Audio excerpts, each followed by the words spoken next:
Hey everyone, welcome back to another video from A Man Talks FPL SC. If you are bored of putting together what you think is probably the same wildcard draft, or you're just trying to find some ways to spice up your FPL teams, hopefully this video helps because we are going to go through some differentials that you can consider. There are other players that we can consider to build our squads either for a wildcard or just our teams in general, so hopefully you find this video useful. If you do, as always, really appreciate a thumbs up, it really helps me out. Do please consider subscribing as well if you are new to the channel, but let's get into the video. So starting off with defenders, I've got 3 picks here that you can think about including in your team or into your wildcard draft. So starting off, we've got Pinnock, who's one of the centre backs from Brentford. Truth be told, I don't know that much about the Brentford players, but we have seen that they've been a pretty solid defence up until this point in the season, and looking at the fixtures that they've got in the next 6, they've got quite a good run of games coming up, and I think if they're able to maintain their good defensive record, 4th best team in the league so far for expected goals conceded, they could be a good defense to invest in, and they've got some good budget options, the likes of Pinnock as well. So listening to Planet FPL's Clash of the Correspondents with their Brentford correspondent, they mentioned that Pinnock was probably their pick in terms of a centre-back because they do often go up for corners and set pieces, and so they have got some goal threat. We've seen that so far as well. He has got 1 goal and 1 assist so far to begin the season, only 6.3% owned, and he's one of the top scoring FPL defenders up until this point in the season. 38 points he's already scored. And so if you are looking for that kind of 3rd or 4th defender, you could go for a Pinnock who has potentially got some attacking threat, and with those easy games coming up, he could be a nice way into the Brentford defense that's not the goalkeeper. Laporte, we know the City defense is elite. You can see there, they've only been expected to concede 4 goals all season. That's in 7 games. So they're definitely the best defense by far. And he's played every game so far in the Premier League. Obviously, there's always going to be a bit of a risk with him in terms of, potentially John Stones coming back into the mix. But I did recently listen to the Athletics Manchester City podcast, and Sam Lee, who's their correspondent, kind of said in his own estimate that he feels Laporte is probably still worthy enough of playing in the Premier League fixtures, and John Stones may be more likely to be used in the Cups. Obviously, he has no idea how Guardiola is going to rotate his team, but I thought someone who's got some kind of better insight into the Manchester City squad and the lineup, that gives me slightly more confidence that Laporte is probably more nailed on than maybe we think he is. And we saw this last season with John Stones as well. Everyone thought he was a bit of a rotation risk, but Pep ended up favouring him for the long term, and he became a fantastic FPL option. Potentially we could see the same with Laporte. One good thing about Laporte is that he actually has got pretty good goal threat from set pieces. He's already scored 1 goal so far this season, and he has come close on another occasion. I can't quite remember the game, but he was very close from a set piece. So I think at 3.6% ownership, when everyone else is going for Diaz and Cancelo, and FYI, that is for good reason because, Cancelo is a fantastic attacking option and Diaz is nailed on.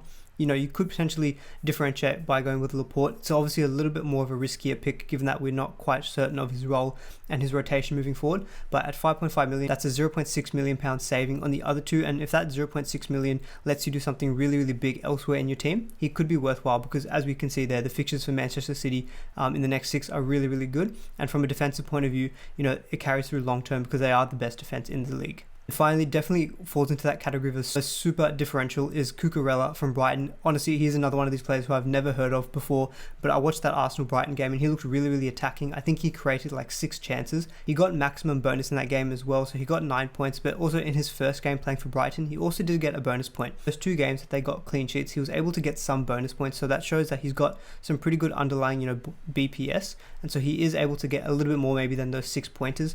Brighton's fixtures are not the best, obviously with Manchester City and Liverpool coming up in game weeks 9 and 10. But outside of that, the fixtures are not too bad. Norwich, Newcastle, Villa, Leeds. So, if you're in that position that you can potentially build a squad where you can bench Cucurella, that is an option. He is someone in that £5 million price category we could consider. And I think, at 0.8% ownership, he is a super differential. And I think, Brighton's defense as a whole is very solid. 5th best in the league so far in terms of expected goals conceded. So I think, yes, they've got 2 tough fixtures coming up in City and Liverpool. But I think if you're willing to kind of cop those 2 fixtures, he could be someone, who's got good attacking threat, potentially good on the bonus point system, and playing in a pretty solid defense, he could be a great option to potentially consider. So moving on to the midfield, I think these 3 are going to be players who are a little bit more familiar to those who are active on Twitter. And Wemo is someone I've spoken about previously in my previous videos where I think he is the best budget midfielder to go for, but we can't get away from the fact that he is still a differential despite the amount of teams we're seeing him in on Twitter.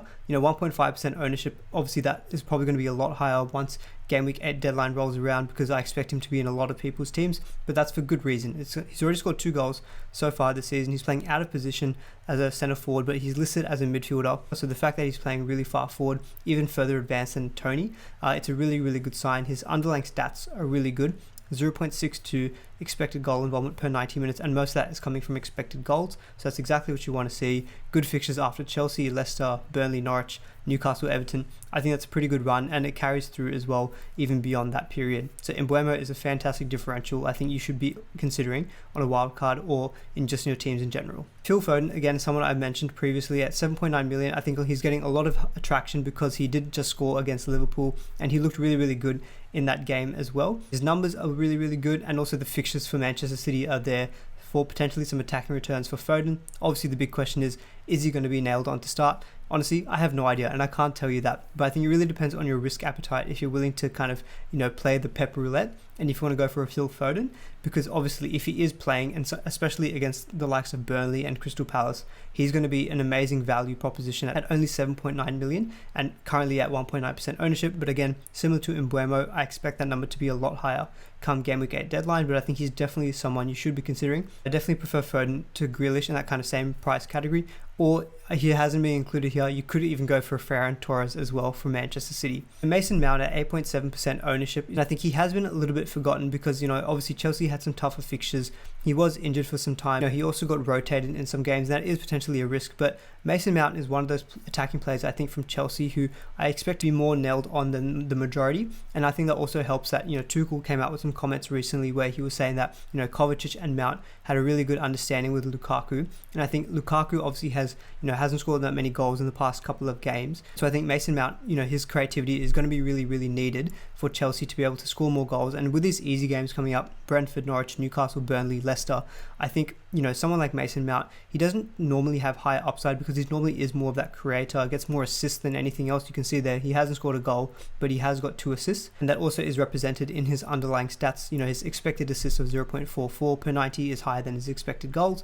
But I think he's one of those players who can tick along, maybe doesn't present that high upside. I like that price point of around £7.4 million, and I think he is probably going to be more nailed on than most of the other Chelsea attackers aside from Lukaku. And so I don't think he's someone we should just be writing off, and I think we should be strongly considering him. Whether or not I go for him, I'm not 100% sure, but I think he's someone in the back of my mind I just don't want to forget about. So moving on to forwards, I think the forwards actually do have quite a few good differentials. Adam Armstrong, I probably was a bit too dismissive of him in my previous wildcard guide. I'm actually leaning a little bit more towards him just because of those fixtures. Those next 6 fixtures for Southampton are looking really, really good. Leeds, Burnley, Watford, Aston Villa and Norwich. That's a great run of 5 games there for Southampton. And I think without James Ward-Prowse for the next 2 Premier League fixtures, potentially Armstrong could be on penalties. That is something to consider, although I guess the only kind of asterisk I would maybe have against Armstrong is that without James Ward-Prowse, and it looks like Che Adams has also picked up an injury over the international break, who knows how good of an attacking outfit Southampton is going to be and whether they're going to have the creativity. He does take a lot of shots. That's one of the stats he is really good for. He has only got the 1 goal and the 1 assist so far this season, but those came in pretty easy games such as Newcastle and Everton, and Southampton have had tough fixtures to begin the season. I think with these easy ones coming up, he definitely is worth a punt at £6 million. It's not really that much of a risk, and you've got, replacements around his price that you can definitely hop off onto, if Armstrong isn't looking good. You've got Tony, you've got Hwang, who we may discuss in a little bit. So I think at 2.6% ownership, he's definitely someone I'm strongly considering now actually on a wild card. Harry Kane, he hasn't shown that much so far to begin the season. He's got 0 attacking returns, but how long do we expect that to last with someone like Harry Kane? It's not going to be forever. Spurs' long-term fixtures up until about game week 16 on the whole are not actually that bad. Newcastle in game week 8 is a fantastic fixture. West Ham, could be a little bit tougher, but I don't think they're the best defensively, so I think he has got the potential to get some attacking returns there. United and Everton, you could say, is a little bit tougher, given that Everton is away. But then you've got Leeds and Burnley, Brentford and Norwich. So it's a good run of games for Harry Kane in the long term, and I just don't think we can really discount him for the time being. 5% ownership. Last season, that would have been crazy to see him at 5% ownership when he was just banging in goals and, getting a bunch of assists for Son. I don't know if I would jump into him head first. I think what I would probably do is probably wait until around game week 11. That's also a good time when Lukaku's fixtures do turn a little bit for the worse. Finally, we've got Ollie Watkins. I feel like Villa are a team that's not being discussed that much over the international break in terms of like wildcard drafts. I think they've got a pretty decent run of games coming up. At 7.3 million, we can't forget that at the beginning of the season, everyone had Ollie Watkins up until he was injured because, Villa had some decent games coming up, and we knew that Watkins presented good value because he had proved it last season that he was a good FPL asset. And if you look at their fixtures over the next 6, Wolves, Arsenal, West Ham, Southampton, Brighton and Crystal Palace, I wouldn't say it's the best fixture run, but there are definitely some good games in there. I think Wolves at home, Southampton, West Ham, Crystal Palace. I think those are all pretty good games for Villa where they definitely can get some attacking returns. Watkins probably passed the eye test as well for me in that game against Chelsea. 0.49 expected goals per 90 minutes is pretty good stat as well. It ranks better than Kane or Armstrong here. And 1.6% ownership, I think that's a really tasty differential that we could potentially consider in Watkins. And I don't think we should forget about him either. So I did want to also touch on Raul Jimenez and Hwang because they're also appearing in a lot of wildcard drafts. That's for a good reason because Wolves fixtures are pretty good for the next 6. Villa, Leeds, Everton, Crystal Palace, West Ham and Norwich. Admittedly, after that, it does get a little bit tougher, but I think for the next 6 game weeks, you could plug in either of these two, very low owned at the moment at 6.3% and 4.1% respectively. I think Hwang is the intriguing one because we kind of know what Jimenez represents, nailed on 90 minutes on penalties, good creativity with good assist potential. We can see he's already got 2 assists, whereas Hwang is a bit of an unknown quantity, but he has already scored 3 goals in his short time in the Premier League, so he's definitely piqued the interest of a lot of FPL managers. I strongly recommend, if you are on Twitter, do check out FPL Sonaldo at FPL Sonaldo's Twitter thread on Hwang. It's a fantastic breakdown of Hwang and his kind of play style and how he's performed previously, so definitely would recommend checking out this thread. I'll put a link for it in the description below. It gives a great comprehensive rundown of Hwang, and after you read it, you'll be even more tempted to potentially go for Hwang. And so I really like the pair of them as good considerations on a wild card, and I think are definitely worthwhile considerations. I would probably favour Hwang over Jimenez just because you've got that £2 million saving, and Hwang has someone who's looked really clinical. FPL Sonaldo was saying that that he gets into the right positions and has got a good eye for goal. That's exactly what we want to hear. The underlying stats so far are really good, so I would probably actually favour Hwang over Jimenez, but if you want more security, I think Jimenez is probably the way to go. So I'll just put 3 other ones that I couldn't fit into the other slide. So Ben Chilwell of Chelsea as a defender differential. I mean, we saw already his one game against Southampton. He's already scored a goal. In that short time, he's already recorded some amazing stats. 0.46 and 0.42 expected goals and expected assists. And he looked really threatening. If you did watch that game, he was always coming up into the box from the left-hand side. At 5.6 million, he's cheaper than Rudiger, cheaper than Azpilicueta. Again, one of these picks, it comes down to your risk appetite. One good thing I found on Twitter from Andrew Gower, so definitely follow him as well. He does post these kind of interesting, benching and substitution stats as well. So Chilwell is one of those players who it seems like he's unlikely to actually be subbed on if he is benched. In the Premier League, he's had 13 benchings, but he's never come on. In the Champions League, only 3 times, and only came on once in the FA Cup. That's 4 times in 20 benchings that he's actually come onto the field. Now, this is really important because that basically just means that the likelihood of him coming on for a 1-pointer is pretty low. And so what that means is that if you've built up your squad with enough depth, it can handle a Chilwell benching because he's unlikely to actually come on for a 1-pointer, and you can just take someone off your bench in his place. The upside with him is tremendous. We already saw he's got that good eye for goal. He's already got the goal, and we don't need to speak anymore about Chelsea fixtures. I'm pretty sure everyone's pretty familiar with Chelsea's good run of games coming up, a great run of fixtures. So I think Chilwell is also someone we should be considering as well if you are looking for a bit more of that higher upside. Son and Vardy are interesting in the fact that they're 2 kind of premium players who aren't necessarily differentials in terms of their ownership, but you don't see them in too many teams on Twitter when you're looking at wildcard templates or if you're just looking at teams in general, and that's because of their price. They're very expensive, so it is a little bit more difficult to fit them in when you're trying to get the likes of Salah and Lukaku in your team as well. But I definitely think these 2 players are worthwhile considerations on a wildcard or just in your team in general.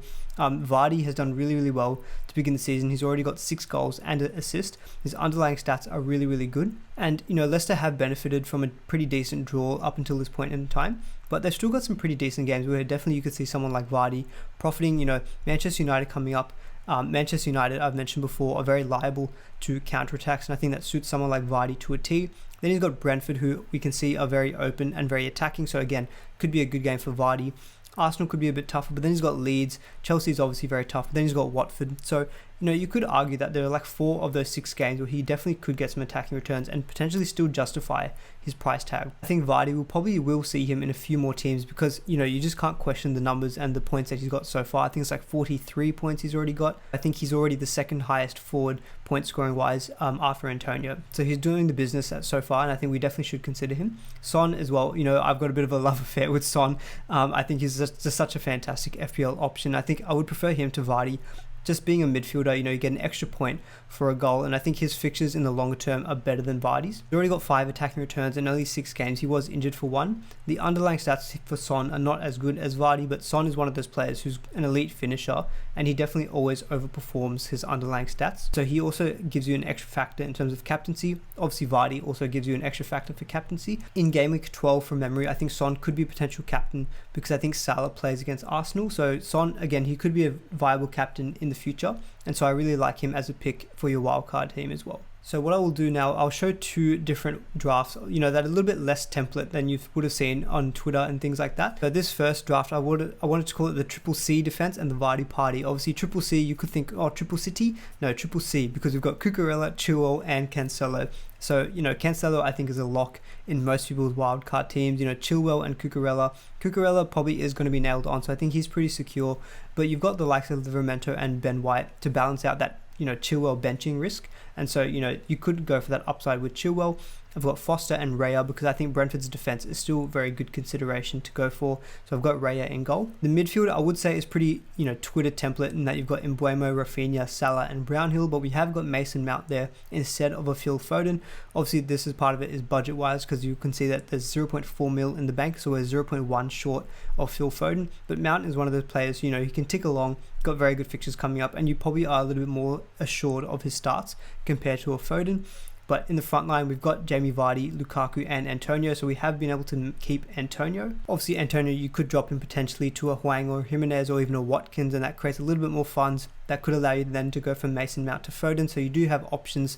But the Vardy pick, I don't actually hate it that much because having Vardy there is a good placeholder for in the future. You can move to like a Harry Kane or a Ronaldo, and so I think overall the team actually still has some level of balance. Obviously what you are missing out on is the likes of Trent Alexander-Arnold, so that's a big factor we have to consider as well, is that would you be comfortable going without Trent? You are not going as big at the back as what you would probably see from a lot of other teams, but I think it allows you to get that Jamie Vardy pick up front, and I think if you are someone who likes not to be so template, this could be a draft that does suit you. And so the second draft I'm also showing now, I would call it a sprinkling of difference makers. The goalkeepers are pretty standard, Ramsdale and Foster. In the back though, you've got Pinnock and Laporte, so 2 of the defenders that I did mention. I think Pinnock is pretty nailed on, and Laporte, if he ever is a rotation risk, given that he's a centre back, I think the risk of him coming on for like a late substitution is pretty low, and so you can easily call upon the likes of Livramento or Pinnock. And so I really don't mind having Laporte in this backline structure.